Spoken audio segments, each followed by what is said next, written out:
কাজে সেই 10% হিন্দুও যদি তাদের সুরক্ষা দিয়ে বাংলাদেশ না রাখতে পারে এই বর্তমান বিশ্বে, তাহলে এর থেকে দুর্ভাগ্যজনক আর কি হতে পারে। ব্রিটিশরা সুচতুরভাবে এই দুটো ভারতবর্ষের এই দুটো হাতকে কেটে দিয়েছে। একটা জিনিস খুব লক্ষণীয় যে সন্ত্রাসটা এমন একটা সংস্কৃতিতে পরিণত হয়েছে যে শুধুমাত্র বিরোধী দল নয়, শাসক দল পর্যন্ত এফেক্টেড হচ্ছে।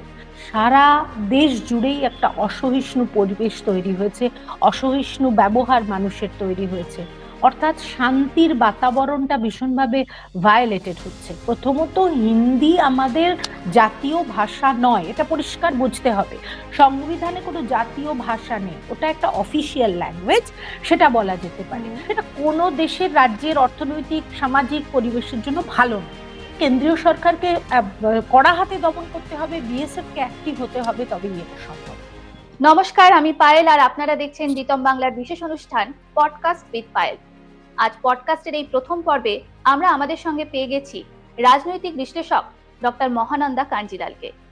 মহানন্দা দিকে হয়তো আপনারা অনেকেই দেখেছেন, তিনি রাজনৈতিক বিশ্লেষকের পাশাপাশি একটি কলেজের অধ্যক্ষ।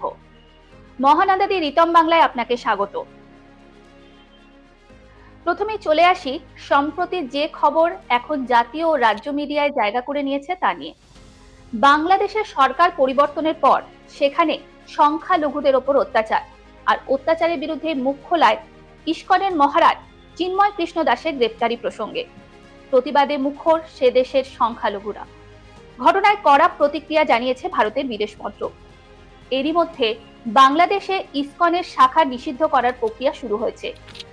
এরকম একটা ঘটনা যা নিয়ে আন্তর্জাতিক মহলও বাংলাদেশের নিন্দায় সরব, কিন্তু তারপরেও কেন বন্ধ হচ্ছে না সেখানে বসবাসকারী হিন্দুদের ওপর অত্যাচার? এরকম চলতে থাকলে সেখানকার সংখ্যালঘুদের ভবিষ্যৎই বা কি? এ বিষয়ে যদি মহানন্দাদি কিছু বলেন। হ্যাঁ, শুভ সন্ধ্যা সবাইকে। সত্যি বাংলাদেশের যে ঘটনা ইদানিংকালে আমরা দেখতে পাচ্ছি, সেটাতে ভারতবাসী হিসেবে এবং অবশ্যই হিন্দু হিসেবে আমরা সবাই চিন্তিত। এখানে প্রথমেই রবীন্দ্রনাথের একটা কথা খুব মনে পড়ে যাচ্ছে, যে উনি বলেছিলেন, ধর্মের বেশে মোহ যারে এসে ধরে, অন্ধ সেজন মারে আর শুধু মরে।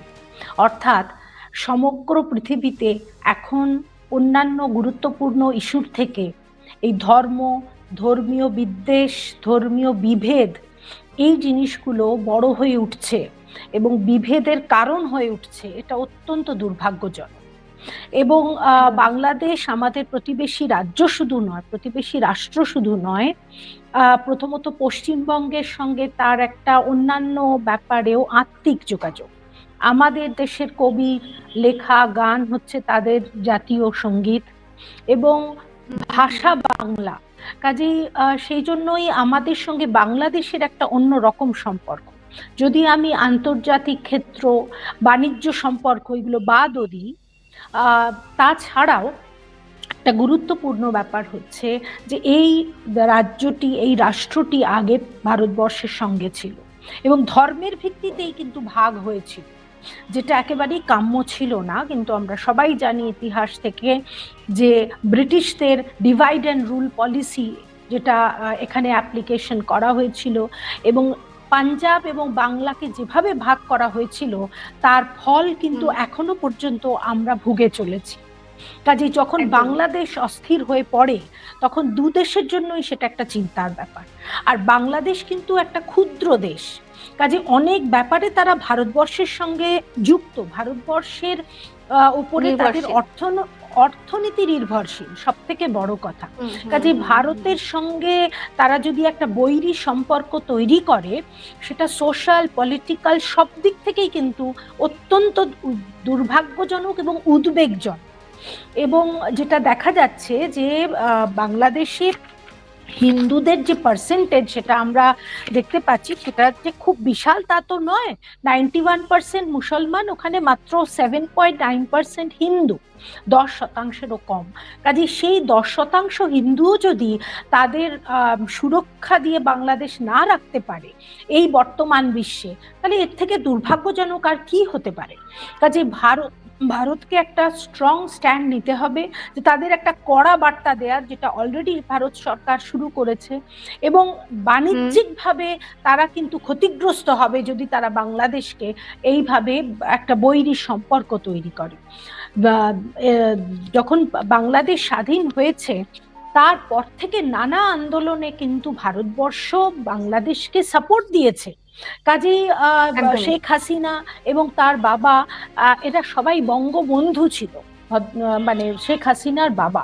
কাজে সেখানে আজকে এই রকম একটা ঘটনা, এটা তো সত্যি চিন্তার ব্যাপার। এবং বাংলাদেশ গভর্নমেন্টকে চিন্তা করতে হবে যে তারা কি চায়। তারা কি ধর্মীয় হানাহানি চায়, না দেশটাকে এগিয়ে নিয়ে যেতে পারে? বাংলাদেশ খুব অর্থনৈতিকভাবে উন্নত দেশ নয়। কাজেই এত ইস্যু থাকতে তাদেরও দারিদ্র, উন্নয়ন প্রয়োজন, তা না করে শুধুমাত্র সংখ্যালঘু মানুষদের উপর অত্যাচার, এটা বর্তমান বিশ্বে আমার মনে হয় অত্যন্ত দুর্ভাগ্যজনক। এবং আরেকটা ব্যাপার আমি বলতে চাই, যে এখন তাদের রাষ্ট্রের দায়ভার রয়েছে এমন একজনের হাতে, তিনি একজন অত্যন্ত উচ্চ শিক্ষিত মানুষ, তিনি নোবেল লরিয়েট মোহাম্মদ ইউনূস। তাকে কিন্তু সবাই যখন তিনি নোবেল পান, ভারতবর্ষের মানুষ তাকে খুব ভালোভাবে তার প্রশংসা করেছেন বা অ্যাকসেপ্ট করেছেন। এইরকম একজন মানুষ কি করে এই বিভেদের রাজনীতির মধ্যে ঢুকে গেলেন, এটা সত্যি খুব দুর্ভাগ্যজনক বলে আমার মনে হয়। ইমিডিয়েটলি বাংলাদেশকে চিন্তা করতে হবে, উদার মনোভাব দিয়ে চিন্তা করতে হবে, নিজের দেশের মানুষের জন্য তাদের কথা ভেবে কিন্তু এই চিন্তাটা করতে হবে। একদমই একদমই। আচ্ছা, আমার পরের প্রশ্ন হচ্ছে যে পশ্চিমবঙ্গের রাজনৈতিক ক্ষমতার ভারসাম্য বর্তমানে কেমন? মানে আমি বলতে চাইছি যে রাজ্যে একের পর এক দুর্নীতি, সেই সঙ্গে সন্দেশখালী, আরজি করের মতো ঘটনার পরেও কিভাবে মানুষ শাসক দলকে ভোটে জেতাচ্ছে? চলতি বছরের লোকসভা নির্বাচন এবং সম্প্রতি অনুষ্ঠিত উপনির্বাচনের প্রকৃষ্ট উদাহরণের এর পেছনে কি কি কারণ রয়েছে বলে আপনি মনে করেন? দেখো, পশ্চিমবঙ্গের যে রাজনৈতিক পটচিত্র, তাতে কয়েকটা জিনিস খুব পরিষ্কার। প্রথমত, বর্তমান যে শাসক দল তৃণমূল কংগ্রেস, তার সুপ্রিমো মাননীয় মুখ্যমন্ত্রী মমতা বন্দ্যোপাধ্যায় কিন্তু একজন অত্যন্ত দক্ষ এবং কৌশল রাজনীতিবিদ। আমি এই কারণে কথাটা বলছি যে তিনি খুব ভালোভাবে জানেন যে ভোটটা কি করে পেতে হয়, এবং সেই ভোটটা পাওয়ার জন্য যে যে কৌশল, রাজনৈতিক কৌশলের প্রয়োজন হয়, সেটা কিন্তু তিনি অত্যন্ত ভালোভাবে জানেন। এবারে কয়েকটা অ্যাডভান্টেজ আছে তৃণমূল কংগ্রেসের, এবং অ্যাডভান্টেজ তারা নিতে পেরেছে। তার প্রথম অ্যাডভান্টেজ হচ্ছে পশ্চিমবঙ্গে 35% মুসলমান ভোট, এবং এই মুসলমান ভোট হওয়ার ফলে কেন্দ্রে যে দল রয়েছে বিজেপি, তাদের কিন্তু এই 35% মানুষ ভোট দেয় না। আমি ধরে নিচ্ছি তার মধ্যে যদি কিছু ব্যতিক্রমও থাকে, সেটা খুব কম শতাংশ, কিন্তু মেজরিটি মুসলিম ভোট কিন্তু তৃণমূল কংগ্রেস পায় নিঃশর্তে। এটা প্রথম কারণ। সেকেন্ড পয়েন্ট যেটা হচ্ছে যে তৃণমূল কংগ্রেস কি এই 3টে টার্মে কিছুই কাজ করেনি, কিছুই উন্নয়ন করেনি? নিশ্চয়ই করেছে, অবশ্যই করেছে, কিন্তু তাদের কতগুলো রাজনৈতিক কৌশল ভীষণভাবে ক্লিক করে গেছে, যেটা নিয়ে সারা ভারতবর্ষ জুড়ে আলোচনা হচ্ছে। যেমন হচ্ছে অনুদানমূলক প্রকল্প, এবং তার মধ্যে কয়েকটি অনুদানমূলক প্রকল্প অত্যন্ত প্রয়োজনীয়, এবং আমি বিশেষ করে সব জায়গাতেই যেটা বলি সেটা হচ্ছে কন্যাশ্রী প্রকল্প। এবং এই কন্যাশ্রী প্রকল্প কিন্তু একমাত্র পশ্চিমবঙ্গ সরকারই প্রথম চালু করেছে তা কিন্তু নয়, এটা কিন্তু কেন্দ্রীয় সরকারেও ছিল। বেটি বাঁচাও বেটি পড়াও এই ধরনের জিনিস আগেও ছিল, কিন্তু পশ্চিমবঙ্গে, মানে আপনি বলছেন যেটা মমতার আগে কেন্দ্র সরকার শুরু করেছিল? অনেক আগে থেকেই কিন্তু এগুলো রয়েছে, নানাভাবে রয়েছে, অর্থাৎ মেয়েদের শিক্ষার উৎসাহ দান। কিন্তু মমতা বন্দ্যোপাধ্যায় এসে তিনি কিন্তু এই কন্যাশ্রী প্রকল্পটাকে ভীষণভাবে পপুলার করেছেন, এবং যার জন্য আন্তর্জাতিক ক্ষেত্রেও তিনি সমাদৃত হয়েছেন। কিন্তু প্রশ্নটা সেটা নয়। কন্যাশ্রী প্রকল্প অত্যন্ত প্রয়োজনীয়, কারণ এটাতে স্কুলে মেয়েদের আসাটা অনেক বেড়ে গেছে, বা কলেজে ভর্তি হওয়াটা বেড়েছে। কিন্তু এটাই শেষ কথা নয়। তাছাড়াও নানা ধরনের জনকল্যাণমূলক প্রকল্প তিনি চালু করেছেন, তার মধ্যে রূপশ্রী আছে, সবুজ সাথী, স্বাস্থ্য সাথী, এবং সর্বোপরি যেটা সেটা হচ্ছে লক্ষ্মীর ভান্ডার।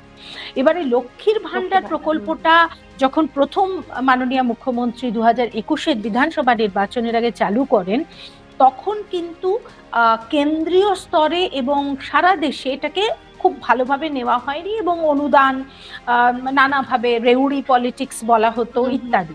কিন্তু বর্তমান সময় দেখা যাচ্ছে সমস্ত রাজ্য তারা কিন্তু এই মডেলটা ফলো করছে, যেটা বিশ্লেষক হিসেবে আমি বলতে চাই একটা রাজ্যের অর্থনীতি এবং সমাজনীতি সব কিছুর জন্য খুব একটা ভালো বার্তা দেয় না।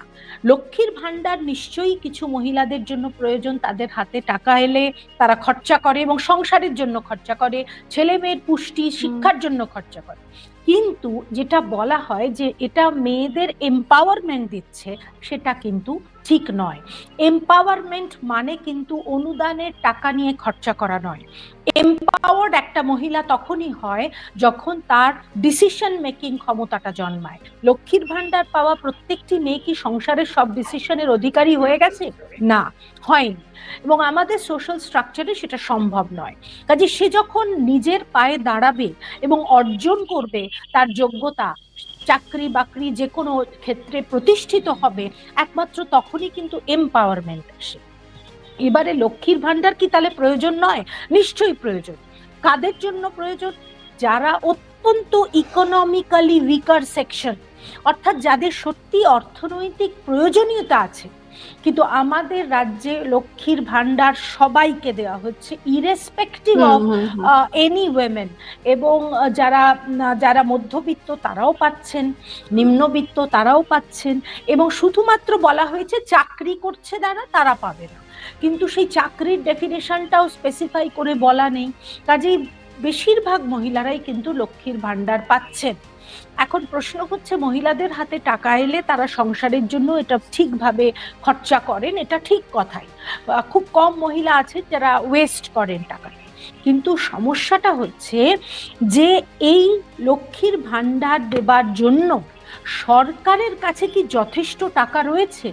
আমাদের এই পশ্চিমবঙ্গ রাজ্যের অর্থনীতি দেখলে কিন্তু আমরা দেখতে পাই যে পশ্চিমবঙ্গ কিন্তু একটি ঋণগ্রস্ত রাজ্য, এবং অর্থনৈতিক অবস্থার ভিত্তিতেও ভারতবর্ষে পশ্চিমবঙ্গের স্থান কিন্তু প্রথম সারিতে নয়, মাঝামাঝি জায়গায়। কাজে মহারাষ্ট্র যখন লক্ষ্মীর ভান্ডারের মতো লড়কি বেহেন যোজনা দেয়, তখন তার সঙ্গে কিন্তু লক্ষ্মীর ভান্ডার তুলনা করা যায় না। তার কারণ মহারাষ্ট্র আমাদের দেশের একটা ডেভেলপ স্টেট, উন্নত রাজ্য, তার পার ক্যাপিটা ইনকাম, মাথা পিছু আয় আমাদের থেকে অনেক বেশি।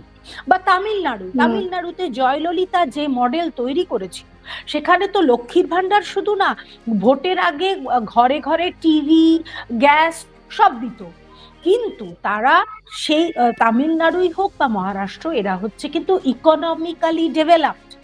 কাজে পশ্চিমবঙ্গ যখন এতটা উদারভাবে দিচ্ছে, ঠিক আছে, সেটা মেয়েদের হাতে টাকা দেওয়া দরকার, কিন্তু রাজ্যের ভান্ডারটার দিকে লক্ষ্য রাখতে হবে। এবং সর্বোপরি আমি যে কথাটা বলবো, যে রাজস্ব খাতে খরচা অনেক বেড়ে যাচ্ছে, মূলধনী খাতে খরচা কমে যাচ্ছে। মূলধনী খাতে খরচা মানে কি?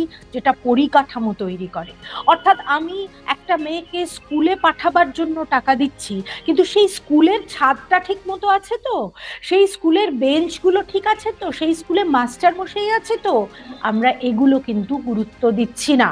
আজকেই একটা সকালবেলা একটা টিভি চ্যানেলে দেখছিলাম, কোনো একটা টিভি চ্যানেল দেখাচ্ছিল যে একটা গ্রামে একটা স্কুলে এই ঠান্ডা পড়ে যাচ্ছে, তার মধ্যে কোনো জালনায় কোনো শিক নেই, কোনো পাল্লা নেই, বাচ্চাদের বেঞ্চ নেই, তারা মাটিতে বসে ক্লাস করছে। আজকের খবর বলছি, প্রত্যন্ত গ্রামে। অর্থাৎ এটা কিন্তু একটা বিচ্ছিন্ন ঘটনা নয়, স্কুলে স্কুলে, কলেজে কলেজে পরিকাঠামোর ভয়ঙ্কর অভাব। আমি নিজে যে কলেজের অধ্যক্ষ, সেই কলেজে অফিসে একটাও ফুল টাইম স্টাফ নেই, সরকার থেকে দেওয়া হচ্ছে না। অর্থাৎ ক্যাজুয়াল স্টাফ দিয়ে স্কুল চলছে, যেমন ওই সিভিক ভলেন্টিয়ার দিয়ে রাজ্যের অনেক অনেক কাজ চলছে। অর্থাৎ এগুলো হচ্ছে পরিকাঠামো উন্নয়নের একটা বড় ভূমিকা নেয় এগুলো। কাজে এইগুলো খাতে খরচা ভাড়ার কম থাকে, সেক্ষেত্রে তাদের তো একটা ট্রেড অফ করতে হয়। অর্থনীতি ভাষায় আমরা বলি ট্রেড অফ, অর্থাৎ হয় তুমি এটাতে খরচা করো, নয় আরেকটায় খরচা করো। তাহলে আমি অনুদান নিশ্চয়ই দেব, কিন্তু কাদের দেব? যাদের প্রয়োজন, অর্থাৎ ইকোনমিক্যালি উইকার সেকশন, অত্যন্ত গরিব, তাদের দেওয়া উচিত। কিন্তু সবাইকে যদি আমি এক করে দিই, তার মানে আমার উদ্দেশ্যটা কিন্তু অন্য হয়ে যাচ্ছে। অর্থাৎ অবশ্যই যেটা ভোট কুশলীরা বারবার বলছেন, যে এটা ভোট ক্যাচিং এর একটা উপায় হয়ে যাচ্ছে। অর্থাৎ আমি তোমাকে একটা অনুদান দিচ্ছি, তার মানে তুমি দাতা গ্রহীতার সম্পর্ক তার মধ্যে চলে আসছে, কাজেই তুমি আমাকে ভোটটা দাও। কাজে এই জিনিসটা কিন্তু একটা অসুবিধে তৈরি করছে রাজ্য সরকারের জন্য, এবং দীর্ঘমেয়াদে কিন্তু অর্থনীতিতে এটা, স্বল্প মেয়াদিতে হয়তো মনে হচ্ছে একটা সুফল পাচ্ছি, কিন্তু দীর্ঘমেয়াদে কিন্তু একটা প্রচন্ড চাপ সৃষ্টি হবে, যেটা ট্যাকল করার মতো অবস্থায় কি রাজ্য সরকার থাকবে, যেখানে শিল্পায়ন সেইভাবে আসছে না, ছোট শিল্প ক্ষুদ্র শিল্প আছে, কিন্তু শুধু ক্ষুদ্র শিল্প দিয়ে একটা অর্থনীতি এগোতে পারে না। বৃহৎ শিল্পর খরা চলছে পশ্চিমবঙ্গে বহুদিন ধরে। একদমই। তরুণ ভোটার এবং শহুরে ভোটারদের ভোটিং প্রবণতায় কোনো পার্থক্য কি দেখা যাচ্ছে? মানে অনেক সময় ধরুন টিভি বা মোবাইলে যেসব, সোশ্যাল মিডিয়ায় যেসব দেখা যাচ্ছে, যে তরুণ বা সোশ্যালদের মধ্যে এই রাজ্য সরকারের এই প্রকল্প, মানে মহিলাদেরকে তো ক্যাপচার করে নিয়েছে ভোট ব্যাংকের জন্য, আপনি বলছেন সংখ্যালঘুদেরও অনেকটা বিষয়টায় মানে ভোট ব্যাংকে কাজে লাগানো হচ্ছে, কিন্তু এখন প্রশ্ন আসছে এই তরুণ আর যুবক যারা, তারা কি তৃণমূলের মানে ভোটারের ক্ষেত্রে, মানে তাদের ভোটটা কি তৃণমূলে কাজে লাগছে? উৎসাহী তারা? এটা একটা গুরুত্বপূর্ণ প্রশ্ন। আমি যদিও সংখ্যাটা বলতে পারবো না কতজন তরুণ ভোট দিচ্ছে, কিন্তু এটা একটা খুব দরকারি কথা। অর্থাৎ যেখানে ভারতবর্ষ এবং আমাদের রাজ্যে বেকারত্ব একটা সাংঘাতিক জায়গায় চলে গেছে, সেখানে এই যে বেকার যুবক বা যুবতী, এদের কোনো চাকরি নেই, এবং বেশ কিছুদিন ধরে এই শিক্ষা দুর্নীতি ইত্যাদির জন্য আমরা দেখতে পাচ্ছি যে স্কুলে পর্যন্ত রিক্রুটমেন্ট ঠিক মতো হচ্ছে না, এবং তার ফলে এই যে যুব সমাজ, এদের তো প্রচুর এনার্জি, এদের তো কাজ প্রয়োজন, এদের যেহেতু কাজ তারা ঠিক মতো পাচ্ছে না, তাদের টেন্ডেন্সি হচ্ছে কোনো না কোনো রাজনৈতিক দলে যুক্ত হয়ে যাওয়া। এবং তুমি লক্ষ্য করে দেখবে যে এই যে মব একটা অসন্তোষ, আনরেস্ট যেটাকে বলা হয়, মব আনরেস্ট, সেখানে তুমি দেখবে একটা সামান্য ঘটনা হলো, সেখানে হঠাৎ করে দেখবে 100টা ছেলে জড়ো হয়ে গেল, একটা হসপিটালে একজন মারা গেছে। একদম মব আনরেস্ট বলা হয় এটাকে। অর্থাৎ কোনো একটা ঘটনা ঘটলো, সেখানে সঙ্গে সঙ্গে 100টা লোক জড়ো হয়ে গেল, এবং তুমি দেখবে তাদের মধ্যে বেশিরভাগই কিন্তু অল্প বয়সী ছেলেরা। তাহলে এই ছেলেগুলো কোথা থেকে আসে? আমার এটা সবসময় মনে হয়, একটা ছোট কোনো ঘটনা ঘটলো, 100টা 200টা ছেলে চলে এলো, এসে ঝাঁপিয়ে পড়লো। অর্থাৎ এদের তো কিছু কাজ নেই, এদের কিছু করার নেই। ন্যাচারালি এরা কোনো না কোনো রাজনৈতিক দলের ছত্রছায়ায় চলে আসে, এবং রাজনৈতিক দলেরাও কিন্তু এদের বিভিন্নভাবে কাজে লাগায়, এবং যার ফলে সব থেকে দুর্ভাগ্যজনক হচ্ছে রাজনীতিটা অর্থ রোজগারের একটা উপায় হয়ে গেছে। অর্থাৎ আমি যদি কোনো রাজনৈতিক দলের সঙ্গে থাকি, তাহলে আমার 2 পয়সা রোজগার হবে। কাজে এই তরুণ প্রজন্মকে যে কাজ করানো, এরা আনপ্রোডাক্টিভ ইউথ হয়ে যাচ্ছে, এটাও কিন্তু একটা সোশিওলজিক্যালি ইকোনমিক্যালি চিন্তার ব্যাপার। একদমই। আচ্ছা, পশ্চিমবঙ্গে যে বর্তমানে প্রধান বিরোধী দল হচ্ছে বিজেপি, কিন্তু প্রধান বিরোধী দলের নিজেদের মধ্যেই মতানৈক্য রয়েছে, এটা আমরা অনেকবার দেখেছি। 2026-এ পশ্চিমবঙ্গে বিধানসভা নির্বাচন, সেই আবহে পশ্চিমবঙ্গের রাজনৈতিক অবস্থান শক্তিশালী করতে প্রধান বিরোধী দল বিজেপির কি কি কৌশল নেওয়া প্রয়োজন বলে আপনি মনে করেন?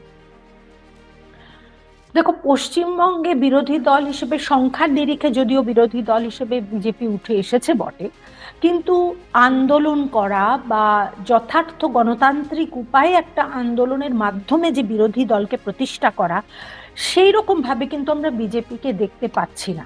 কারণ ইস্যু কিন্তু কম হয়নি এর মধ্যে। নারদা সারদা আমি যদি ছেড়েই দিই, এছাড়াও সন্দেশখালী, আরজিকর এরকম বহু ইস্যু এবং নানা ক্ষেত্রে শাসক দলের বিরুদ্ধে দুর্নীতির অভিযোগ উঠছে, প্রমাণিত নয় যদি, কিন্তু সেগুলোকে সামনে রেখে যে যথার্থ আন্দোলন, যেটা মাননীয় মুখ্যমন্ত্রী আন্দোলন করে দেখিয়ে দিয়েছিলেন, তিনি হ্যাঁ 34 হ্যাঁ বছরে হ্যাঁ। সিপিআইএম কে যে সরিয়েছিলেন, সেটা কিসের জন্য? তখন তো তিনি কয়েকটা মানুষকে নিয়ে একটা দল করেছিলেন, তখন তো সেই জনসমর্থন তার ছিল না, কিন্তু তিনি তো জিরো কেন্দ্রেরও থেকে মানে একটা হয় না, মানে কেন্দ্রের যে একসময় বিষয়টা মানে পার্লামেন্টে, হ্যাঁ এক সময় পার্লামেন্টে তিনি সিঙ্গেল মেম্বার ছিলেন তৃণমূল কংগ্রেসের, হুম কিন্তু সেখানে হুম তিনি হুম যে হুম। প্রতিবাদ করা এবং আন্দোলন যেটাকে বলে, যেটা উনি দেখিয়েছিলেন বিরোধী নেত্রী হিসেবে, আমরা বর্তমানে বিজেপির কাছ থেকে কিন্তু সেটা পাচ্ছি না। তার প্রথম একটা কারণ হচ্ছে এই বিজেপি পার্টির বেশিরভাগ এখন যারা সামনে রয়েছেন ফোর ফ্রন্টে, কয়েকজন বাদ দিলে তারা তো তৃণমূল থেকেই গেছে। কাজে মানুষ তাদের বিশ্বাস করতে পারছেন না বা ভরসা করতে পারছেন না, সেটা তো অনেক ব্যাপার আছে, কিন্তু সেই আন্দোলনটা যেটা বিরোধীদের করা উচিত গণতন্ত্রে, সেটা কিন্তু দেখা যাচ্ছে না সেইভাবে। একদমই। আচ্ছা ম্যাম, এই একটা সময় বাংলা শিল্প ও কৃষিতে এগিয়ে ছিল। ইতিহাস বলছে যে দ্বারকানাথ ঠাকুর তৎকালীন সময় একজন বিশিষ্ট বাঙালি শিল্পপতি ছিলেন। কৃষি প্রধান রাজ্য হিসাবে ওপরের সারিতে ছিল বাংলা, কিন্তু গত কয়েক দশকে ঠিক কি কি কারণে কৃষি শিল্পে বাংলার অবস্থা এভাবে নেমে এসেছে বলে আপনি মনে করেন? খুব দরকারি প্রশ্ন এটা। দেখো, আমি কয়েকটা কথা বলবো যখন এই কথাটা তুমি তুললে। সেটা হচ্ছে যে প্রথমত ভারতবর্ষে ব্রিটিশ শাসনের সময় থেকে এবং তার আগে থেকেও বাংলা কিন্তু বাণিজ্যে একটা জায়গা ছিল। আমরা চাঁদ সওদাগরের কথাও তো জানি, অর্থাৎ বহু যুগ আগে থেকেই কিন্তু বাংলায় বাণিজ্যের একটা প্রবণতা ছিল, এবং বাণিজ্যে বসতে লক্ষ্মী, এটা কিন্তু বাঙালিরা লক্ষ্মী বিশ্বাস একদম। করত। আমরা যদিও এখন বলি যে ব্যবসা মানেই হচ্ছে ওই গুজরাটি, মারোয়ারি, পাঞ্জাবি, কিন্তু এটা ঠিক কথা নয়। হিস্টোরিক্যালি কিন্তু বাঙালিরাও বাণিজ্যেও কিন্তু যথেষ্ট পারদর্শী ছিল। এবং আমি তোমাকে কয়েকটা কথা বলবো, যে 1781 থেকে 1785 কলকাতায় প্রথম জাহাজ নির্মাণ কারখানা হয় ভারতবর্ষের মধ্যে। 1817 থেকে 1818 প্রথম বাষ্পচালিত তাঁত শিল্প এই বাংলায়। 1855 প্রথম চটকল এই বাংলায়। 1890 Bengal iron and steel company কুলটিতে প্রথম তৈরি হয়, সেটাই পরে টাটারা গ্রহণ করে। কাগজ শিল্প 1870 প্রথম কাগজ শিল্প ভারতবর্ষে এই বাংলাতে।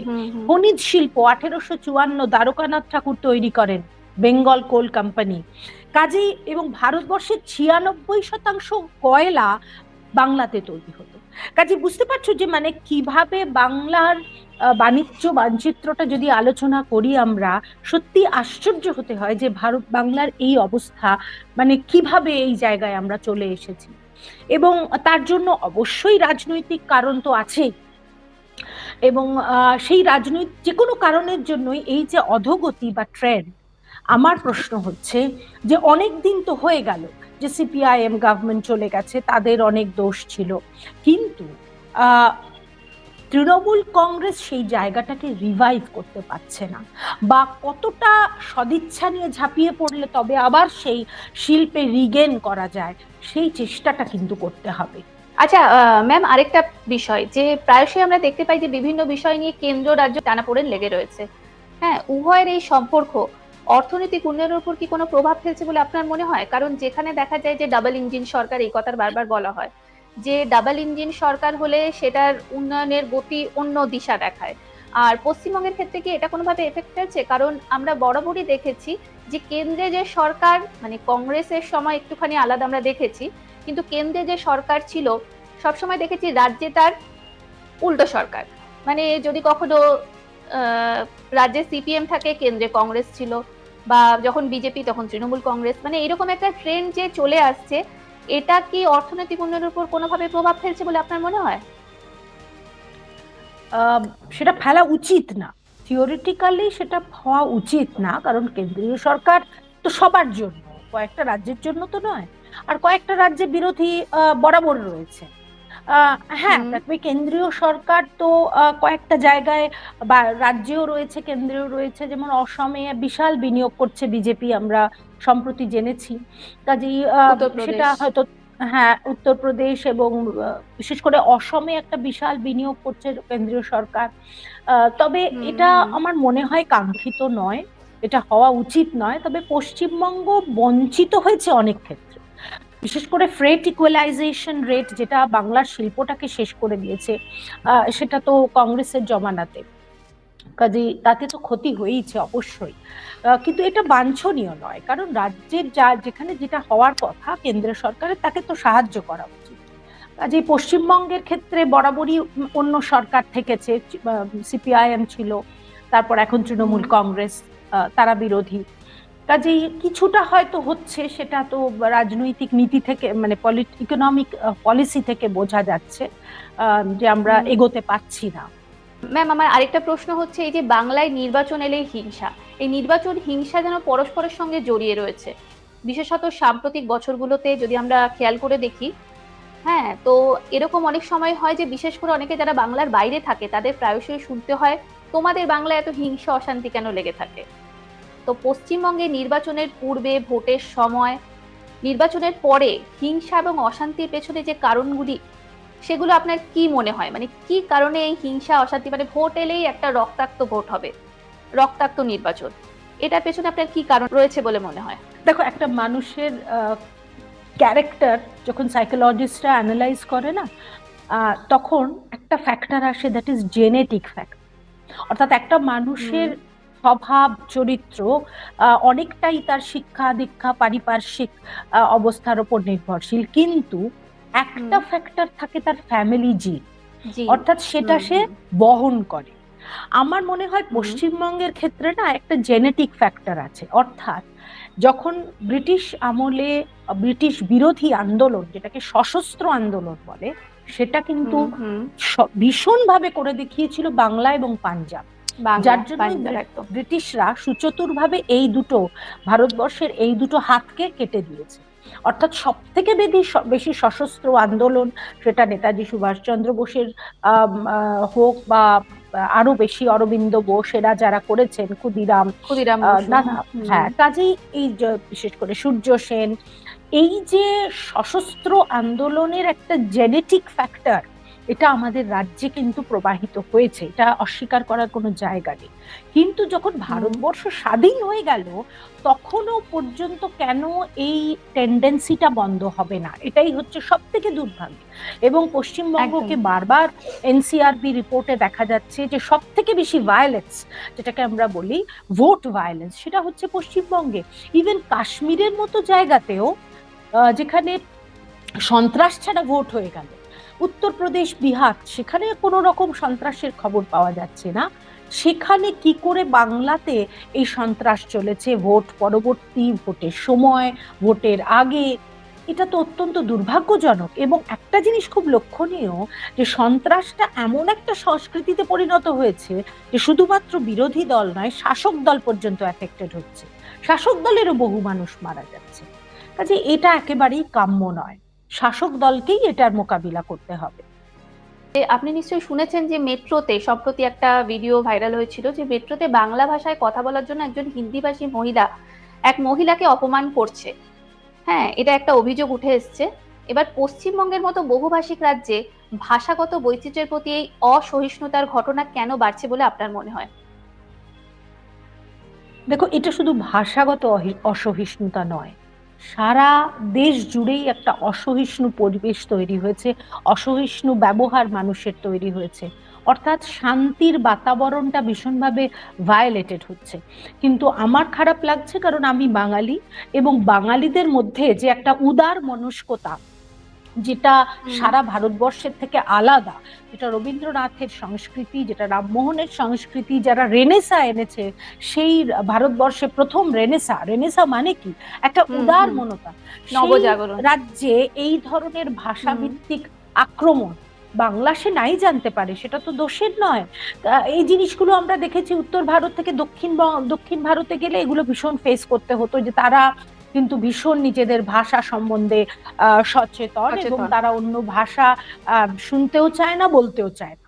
কিন্তু বাঙালিদের বিরুদ্ধে এই অভিযোগ কিন্তু কোনোদিন শোনা যায়নি, এবং আমরা চাইও না সেটা। আমাদের বহু ভাষার দেশ, বহু সংস্কৃতির দেশ, সেখানে মানে কমিউনিকেশনটা করা গেলেই হলো, সেটা ইংলিশ হোক, হিন্দি হোক, কিন্তু সেখানে বাংলা ভাষা তাকে জানতেই হবে এমন কোনো বাধ্যবাধকতা নেই। আমরা সব ধর্মের, সব ল্যাঙ্গুয়েজের মানুষকে অ্যাকসেপ্ট করি। না ম্যাম, কাজেই হচ্ছে এটা যে বাঙালি বাংলা ভাষায় কথা বলার জন্য একটি হিন্দিভাষী মহিলা মেট্রোতে সেই মহিলাকে বলে, যেটা বাংলাদেশ নয়, যে আপনি বাংলায় কথা বলছেন, ভারতের ভাষা হচ্ছে হিন্দি, সুতরাং পশ্চিমবঙ্গেও আপনাকে হিন্দি ভাষায় কথা বলতে হবে। বিষয়টা ছিল হ্যাঁ মানে এবারে এরকম একটা হ্যাঁ ছিল। হ্যাঁ মানে তাকে হিন্দি তো বলতে বলা সেখানে হচ্ছে। হ্যাঁ, তো হ্যাঁ, হিন্দি বাঙালিকে হিন্দি প্রথমত, বলতে বলা হচ্ছে। হ্যাঁ মানে প্রথমত হিন্দি আমাদের জাতীয় ভাষা নয়, এটা পরিষ্কার বুঝতে হবে। সংবিধানে কোনো জাতীয় ভাষা নেই, ওটা একটা অফিসিয়াল ল্যাঙ্গুয়েজ, সেটা বলা যেতে পারে। হুম, কিন্তু সেটা কোনোভাবেই জাতীয় ভাষা নয় যে সবাই ভারতবর্ষে সবাইকে হিন্দি জানতে হবে। ইংলিশটা হচ্ছে আমাদের মানে কনভিনিয়েন্স ল্যাঙ্গুয়েজ বলা যেতে পারে, কারণ সেটা দিয়ে আমাদের কাজকর্ম চলে। কিন্তু হিন্দিটা যে আমাদের জাতীয় ভাষা, এটা চাপিয়ে কেউ দিতে পারে না, কেন্দ্রীয় সরকারও দিতে পারবে না, এটা চাপিয়ে দিতে পারে না। সংবিধানেও নেই। কাজে সেক্ষেত্রে এই ধরনের যে কোনো ল্যাঙ্গুয়েজ, আমি বললাম তো অ্যাট কনভিনিয়েন্স, তুমি যে কোনো, আমরা যখন ভারতবর্ষের অন্যান্য জায়গায় যাই, আমরা হিন্দি ইংরেজি মিশিয়ে কথা বলি, কারণ যে যেটা বুঝবে সেটাতে, যেখানে হিন্দি বোঝে না সেখানে আমরা ইংলিশ বলি। কাজে এইভাবে ভাষাটা তো একটা যোগাযোগের মাধ্যম, তো যে কোনো ভাষায় সে কথা বলতে পারে, তাকে হিন্দি বলতে হবে এমন তো কোনো কথাই নেই। মানে এটা মানে যে বলেছে তাকে এই অধিকার কে দিয়েছে, তাকে তো বলতে হবে যে সে অজ্ঞ এই ব্যাপারে। শেষ করার আগে আরেকটা প্রশ্ন করছি, সেটা হচ্ছে এই যে পশ্চিমবঙ্গে অবৈধ অনুপ্রবেশ এবং রোহিঙ্গা সমস্যা যে ক্রমশ আরো জটিলতর হয়ে উঠছে, রোহিঙ্গা অনুপ্রবেশকারী এদের আগমন পশ্চিমবঙ্গের সামাজিক, অর্থনৈতিক এবং নিরাপত্তা ব্যবস্থায় কিভাবে প্রভাব ফেলছে বলে আপনি মনে করেন? এই সংখ্যালঘু ভোট ব্যাংক রাজনীতিতেই বা কিভাবে ভূমিকা রাখছে, সে সম্পর্কে যদি কিছু বলেন। দেখুন, অনুপ্রবেশ কোনো দেশের জন্যই মানে অবৈধ অনুপ্রবেশ কোনো দেশের জন্য কাম্য নয়, এবং সারা পৃথিবী জুড়ে ইভেন এখন যে ট্রাম্প যে জিতেছে তার অন্যতম এজেন্ডা ছিল অনুপ্রবেশ আটকানো। কাজে অনুপ্রবেশ যদি অবৈধ হয়, সেটা কোনো দেশের, রাজ্যের অর্থনৈতিক, সামাজিক পরিবেশের জন্য ভালো না, এটা কেউ মেনে নেবে না।